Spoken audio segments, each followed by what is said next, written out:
Good morning, good afternoon, and good evening to all those watching today. My name's Alex, and I am here today to go through one of the answers to the IELTS task, which was in the Swoosh and Connetics Facebook group. So I'll be looking today at key language relating to IELTS task 1, and this will be an opportunity to go through both some key points on IELTS writing, looking at the first task, and also specifically focusing on the key language which you should be using in order to do well in this section of the exam. So welcome to all of those who are watching live. Hello to you, and please do feel free to participate during today's class if you do have the answers to the questions, or if there are any questions that you would like to ask relating to IELTS Part 1 as we go through the class today. So welcome to Alice and Jayshree. Great to see you in today's class. Anyone else who is watching live, please let me know in the chat that you are watching, and let me know where you're watching from as well. So let's have a look at the information then that we are going to go through for today's task. I'll just share this with you now.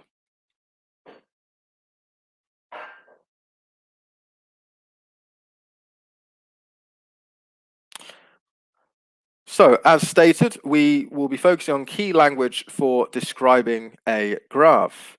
And this is, of course, very important because the most common task for writing Part 1 is describing a graph.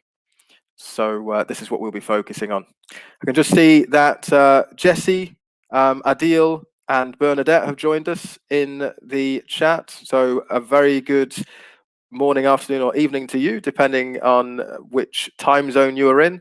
Adil is from Kuwait, and Bernadette is from Saudi Arabia. So great to have you in the class today. Okay then, so key language for describing a graph. As stated, this is the most common task for IELTS writing, describing a graph. And in order to do this successfully, there are 4 key stages that we should follow. So the first one is to introduce the graph and the information that is within it. A second key stage is to include an overview of the key features in the graph. And a third step is to make sure that we use accurate and varied grammar. And we should also make sure that we use accurate and varied vocabulary to describe the trends and the changes. And the trends and the changes are 2 fundamental parts of IELTS writing Part 1, if you get the graph question. And so we need to make sure we have a variety of vocabulary that we can use in order to perform these functions. So if we focus a little bit more specifically then on point 4, using accurate and varied language to describe trends and changes, these are the steps that we should follow. So we need to make sure, of course, that the vocabulary that we use is correct when we're describing the trend or the change. And an example of this is if we're describing a trend that's increasing, obviously we need to use the correct term in order to do that, or decreasing or fluctuating or remaining steady. Whatever the overall trend is, we need to make sure that the vocabulary item that we use is the correct one. Another step that we need to make sure that we take is to vary sentences. So one way we can vary this is we're varying the vocabulary and the grammar here. So we can include adjective noun descriptions. An example here is a noticeable fall, noticeable being the adjective, fall being the noun. Also, we should include verb and adverb descriptions. So fell noticeably. It communicates the same information, but we're using different grammar in order to communicate the idea. And by using different grammar, obviously, we're using different vocabulary items. A third step is that we should use synonyms where possible to avoid repetition. So instead of writing increase 2 or 3 times, we can use increase, rise, and growth on different occasions to communicate the same idea, but by showing a variety of language. And step 4 is that we should be prepared to use less common language where appropriate. And we can do this to indicate a significant change. So we can use the term surge rather than a large increase. We can use plummet rather than a significant decrease. So we can use these vocabulary items, less common terms, in order to provide variety to our writing. So let's have a look now then at the task itself. So we can see here on the screen we have 10 sentences, and with those 10 sentences there is a word that is missing in each one. So the key is to ensure that we are able to complete the sentences using the correct word. So let me know if you have the answers to this question. This is an opportunity to participate if you're watching the class live, and to let me know what you think the answers should be. So if you do have the responses, then please do let me know. And if you completed the task before coming to the class today, then hopefully you should have those noted down. Okay, so let me share the task with you once more, just so we can have a look at it together and complete the answers as appropriate. Okay, so Anson has joined the class. Great to see you in the class today, Anson. And Jayshree as well has suggested an answer for the first gap. So let's just have a look again so that we can confirm that answer. Okay then, so for number 1, she has chosen noticeable. So the most notable feature of the chart was the sharp fall in theatre attendances. Do we agree with that? Noticeable. Let me know if you have any other suggestions.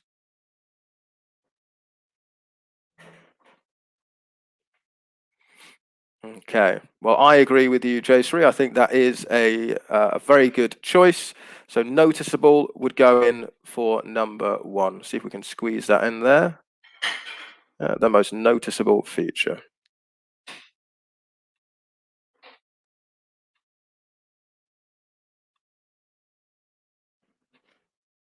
So here we're using appropriate language to describe a key feature. This would go in our overview, wouldn't it? The most noticeable. Okay, what about number 2? Let me know if you've got the answer to number 2. The graph something, the increase in the market share of Facebook compared to the other 2 sites. Which word could we use for this?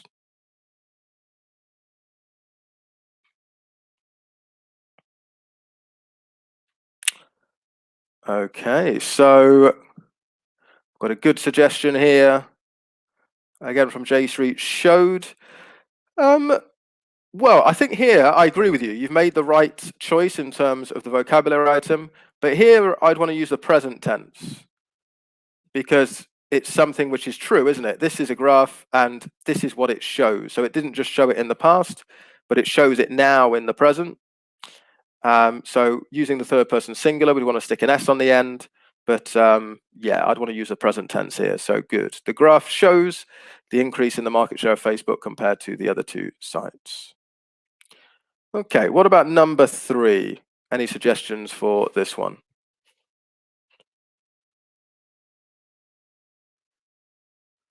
So number 3, shopper numbers. What could we say about the shopper numbers?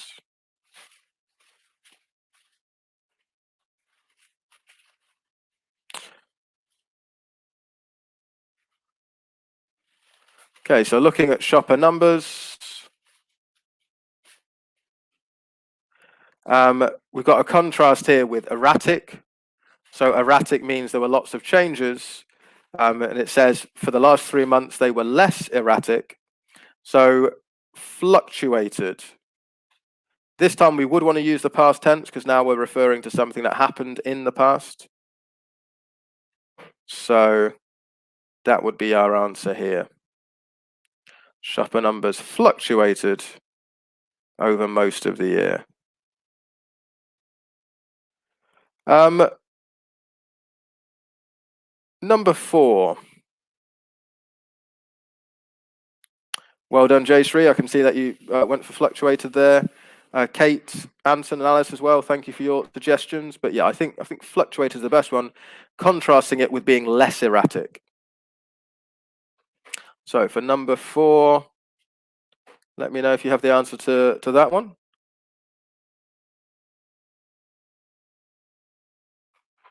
Okay, for this one, if we get rid of fluctuate, we've got that one, surge. So now we're using a noun. For the previous 2 sentences, we're using a verb, shows and fluctuated, but now it's a surge. So there was a surge in visitors. For number 4. Good, and I can see that Jayshree, Kate, Alice all went for surge. But yeah, we wouldn't make it into the past tense because it's not a verb this time. It's a noun. So a surge would be the answer. What about number 5? Any suggestions for this one? The amount of energy used throughout the first 9 months, and then it began to increase.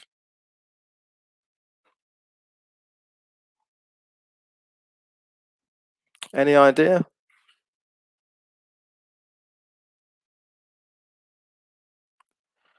So more than one possibility for this one, actually. But let's see if there are any suggestions. So Kate has gone for remain steady. Yep, that would definitely be possible, wouldn't it?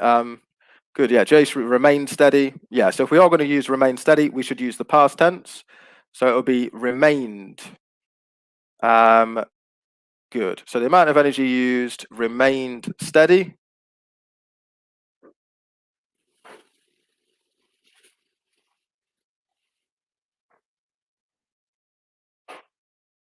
So let's see if we can fit that one in here. Again, we're using the verb form, so we're reporting information that happened in the past. So we should make sure we use the ed ending, of course, to show it's in the past. So the amount of energy used remained steady. Okay.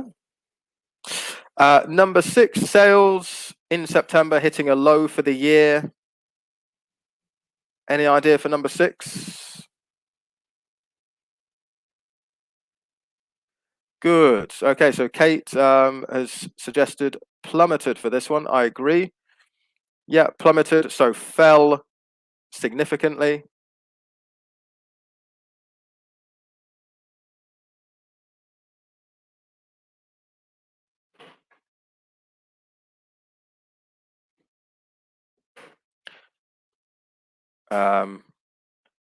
Good, yeah, and that's that would be the answer for number 6. Sales plummeted. What about number 7? There was a gradual what in profits over last year? Any idea for this one? Okay, very nice. Yep, so Jayshree is suggesting decline. There was a gradual decline. Yes, so again, we're using the noun form here, aren't we? A lot of these forms can be used as both nouns and verbs. So decline is a verb, but it's also a noun. And in this case, it's being used in the noun form. Okay, number 8, the trend for 2 of the sites was upward, the other being clearly, what's the opposite to upward? That's what we're looking for here.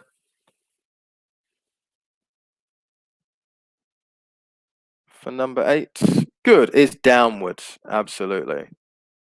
Yeah, the opposite to upward is downward, and so that's what we should have here.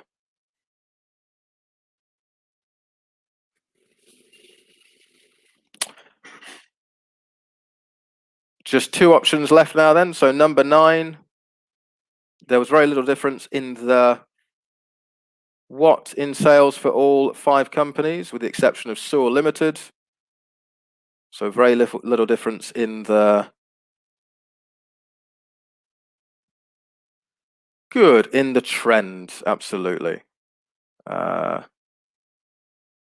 Very nice. Yeah, very little difference in the trend. We don't need to use the plural here because there's one overall trend. So we can just use a singular. There's very little difference in the trend in sales for all 5 companies with the exception of Saul Limited. And so that means then we've only got one option for number 10. So it must be a breakdown. Yeah, the chart provides a breakdown